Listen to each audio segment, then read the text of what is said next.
Our boat is filthy, barnacles on it and algae and things like that. So I need to clean it.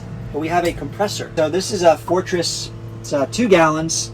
It has a primary and a secondary pressure. So for your tank pressure and your outlet pressure. And then we have a filter hooked up here so that we don't get any particulates or any matter into our lungs, because this is going to be our dive compressor.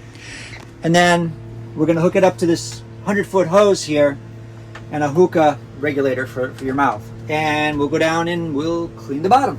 We're able to do 2 people on this compressor with 2 regulators and 2 hoses. Success. We cleaned the boat. We were able to stay down, I don't know, quite a long time, which is good. We was able to support 2 divers with the compressor. It's got an output here and it's got an output on the side as well. This is the tank pressure gauge and this is the pressure gauge for the regulator. So then we had these 2 Hookah regulators that worked good for both divers, and it was great. It was fantastic. It worked really, really well. If you're in the market for something like this, I'd recommend it. Check it out.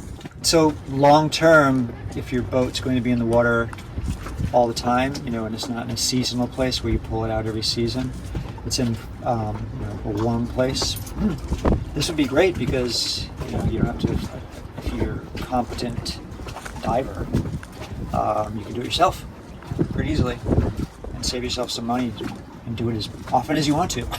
Keep the boat clean instead of waiting for a really long time, and then it takes a lot of effort and a lot of time versus just doing it every week or something. And if you had a setup like this, it would be convenient just to set up and do it yourself, at your leisure.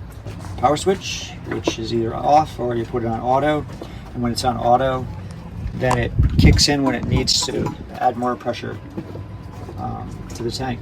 Grab the links below and remember to hit that subscribe button.